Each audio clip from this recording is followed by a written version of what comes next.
a que sí, Luis Simarro le caía muy mal. Y había gente a la que Luis Simarro le caía muy mal, pero por diversas razones, no esta explicación así superficial de, bueno, los conservadores y los carcas no le gustaba Simarro. Claro, a Franco no le gustaba Simarro, eso no hace falta dar demasiadas explicaciones de por qué. Pero a Pío Baroja Simarro le caía muy mal. Bueno, caerle mal a Pío Baroja tampoco había que esforzarse mucho, ¿no? Porque no era un personaje precisamente fácil, ¿no? Pero si echamos un vistazo a los textos de Pío Baroja, nos encontramos que Pío Baroja, yo creo, leyendo a Pío Baroja, que a Pío Baroja lo que Simarro le inspiraba era una envidia tremenda. Porque por ejemplo, Sorolla y Galdós prácticamente no le dirigían la palabra porque le habían oído hablar mal de Simarro. Y que le hicieran el vacío por los amigos de Simarro, por ser amigos de Simarro, yo creo que a don Pío nunca se lo perdonó. Don Pío le llama, no era un águila de la psicología, dice que Simarro era una gallinácea de la psicología, o sea, en fin, con ese estilo atrabiliario que caracterizaba a don Pío siempre. Pero a Corpus Vargas Simarro le caía mal. Y además Corpus Vargas le dirige un epíteto que yo creo que está muy bien recordar. Le llama antiespañol. Simarro era antiespañol. Y Simarro era antiespañol porque Simarro se había opuesto a la locura de las campañas coloniales españolas en el norte de África. Y resulta que en la opinión pública española decir que era una locura seguir mandando gente a morir a África para mantener aquellos pedregales era ser antiespañol.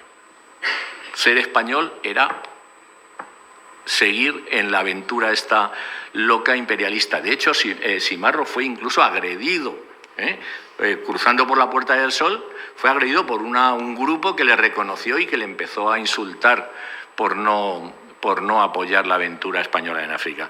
Y Corpus Vargas dice que Simarro es el origen del antiespañolismo de la izquierda española, que hasta él, la izquierda española, era eso, española, y que a partir de Simarro ya se torció la cosa, ¿no?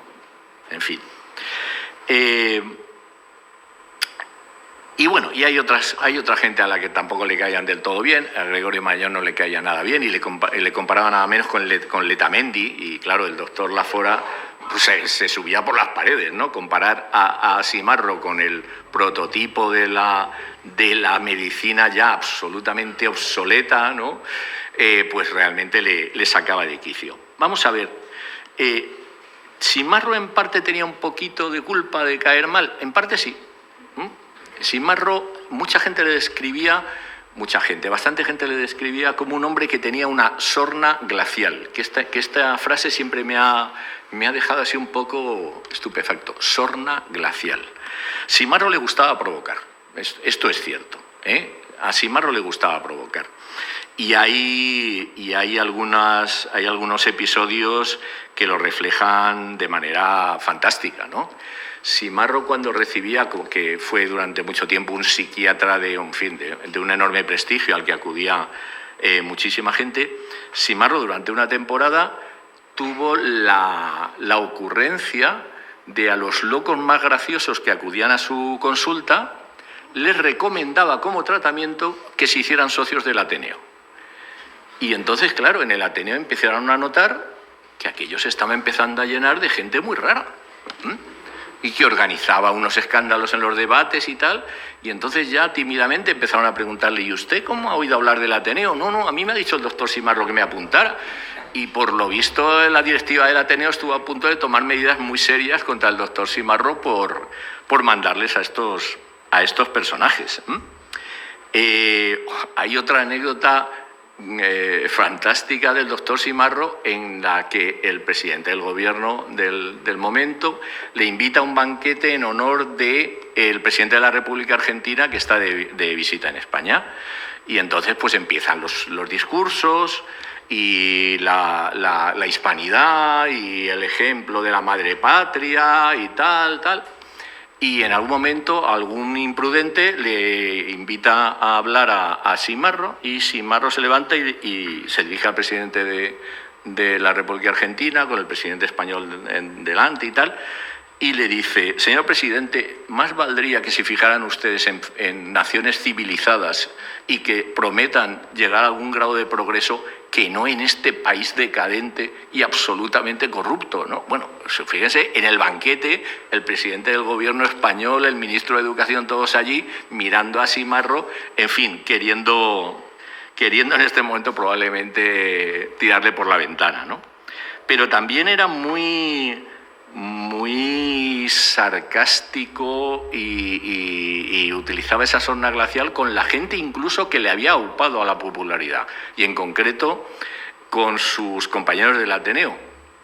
Simarro se hizo famoso en cuanto llegó a Madrid, fundamentalmente a través de las intervenciones que tenía en el Ateneo.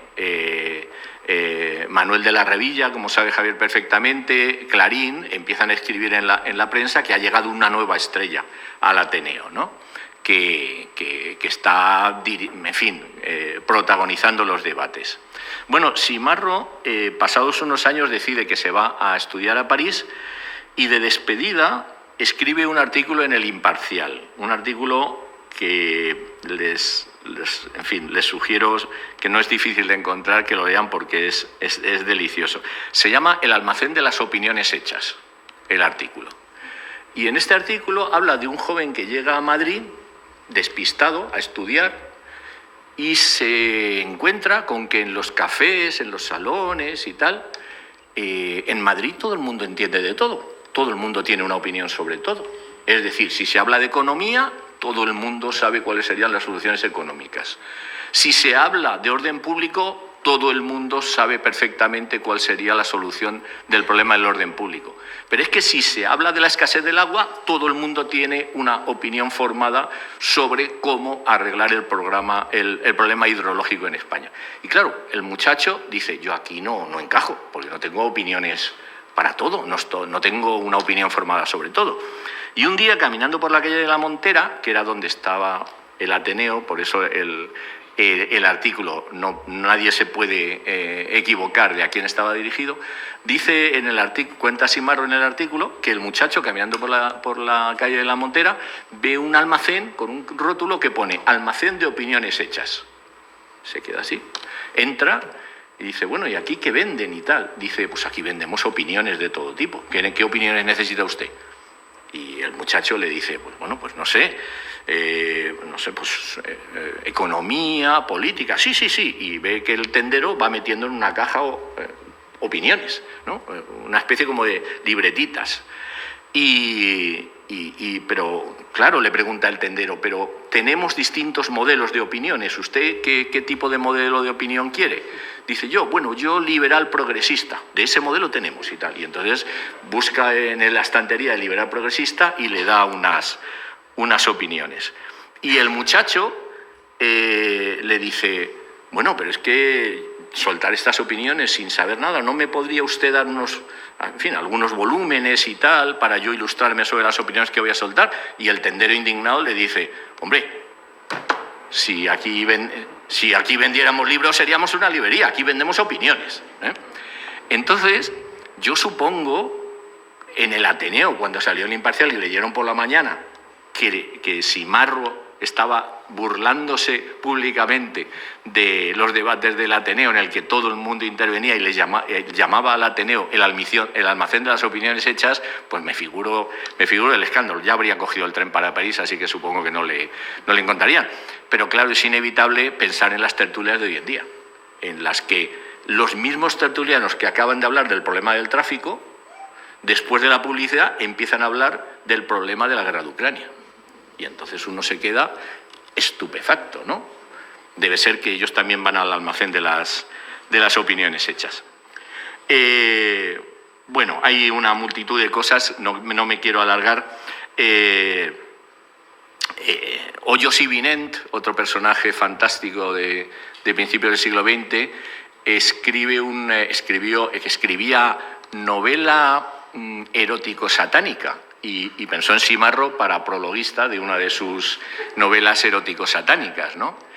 Y Simarro, en el prólogo, que supongo que a Hoyos y Vinent no le gustó nada, dice que no hay cosa más absurda que pedirle a un... es una novela erótico-satánica, en fin, un poco delirante, sobre un psiquiatra que tiene una hija que vive con él en el manicomio, porque él es el director del manicomio. Y entonces la hija vive con él y el psiquiatra descubre que por las noches la hija se le escapa por el manicomio y se dedica a actividades, en fin, poco edificantes por el manicomio, ¿no?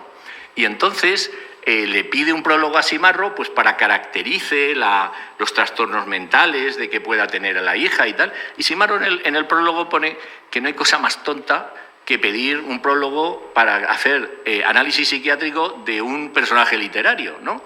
Y además aprovecha para embestir contra todos los que han hecho análisis psicológicos del Quijote. Y dice, pero qué cosa más estúpida es hacer análisis psicológico del Quijote. Y ya, en fin, gente muy importante en la literatura española lo había hecho. Dice, hacer análisis psicológico de un personaje literario es como hacer un tratado de anatomía sobre los ángeles. ¿Cómo vamos a saber si tenían metacarpianos o no tenían metacarpianos los ángeles, ¿no? Bueno, era un personaje que no se preocupaba mucho en caer bien. Pero como decía Javier, fundamentalmente y debajo de toda esta armadura de sorna, de humor ácido y tal, era una persona con una gran necesidad de afecto, que lo encontró durante algunos años en Juan Ramón Jiménez. Además del que ha elegido perfectamente Javier, hay un montón de referencias en Juan Ramón Jiménez al apoyo que recibió del doctor Simarro, bueno, que más apoyo que se lo llevó a vivir a su casa, vamos, para calmarle, ¿no? Era una persona tremendamente necesitada de cariño, una persona extraordinariamente generosa. La gente cuenta de cuando visitaba al doctor Simarro, todo el mundo salía con 4 o 5 libros debajo del brazo, porque era el único que tenía esos libros en Madrid, ¿no? Tenemos una suerte inmensa, como ha dicho Alicia, de tener el legado Simarro en nuestra universidad. Hoy, justamente por la mañana, trabajando en el catálogo de Simarro, me he encontrado la carta en la que Simarro presenta a Zaragüeta a un jovenzuelo que se le ha matriculado en su curso, que se llama Zubiri, y se lo presenta a Zaragüeta pues, para que le ayude en lo que pueda y tal, ¿no? Estamos trabajando un montón, estamos procurando seguir el trabajo fantástico que hizo Javier Campos durante los años en que ha sido director del legado. Estamos finalizando el catálogo de los documentos para ponerlo en red. Estamos finalizando también el catálogo del material científico que ya estaba hecho, pero que había todavía que ampliarlo más. Esperemos que podamos realizar en algún momento el viejo sueño de que las preparaciones histológicas estén correctamente catalogadas y disponibles en red. Hemos sufrido un golpe tremendo con la muerte del compañero del Departamento de Biología Celular que estaba dirigiendo este proyecto. En definitiva, el legado Simarro está vivo, está intentando estar presente en la vida de nuestra universidad y yo creo que la figura de Luis Simarro se lo merece. Hace muy poquitos días veía en El País uno de estos dibujos fantásticos de El Roto, en el que salía una figura que aparentaba un lobo y que dice: un día decidí salirme del rebaño y desde entonces me llaman lobo. Bueno, pues Luis Simarro se salió del rebaño. Luis Simarro podía haber estado en su rebaño de intelectuales más o menos progresistas, liberales y tal, pero un día decidió que había en la sociedad española injusticias de tal calibre que uno no podía simplemente permanecer ahí haciendo comentarios más o menos despectivos o escribiendo de vez en cuando un articulito.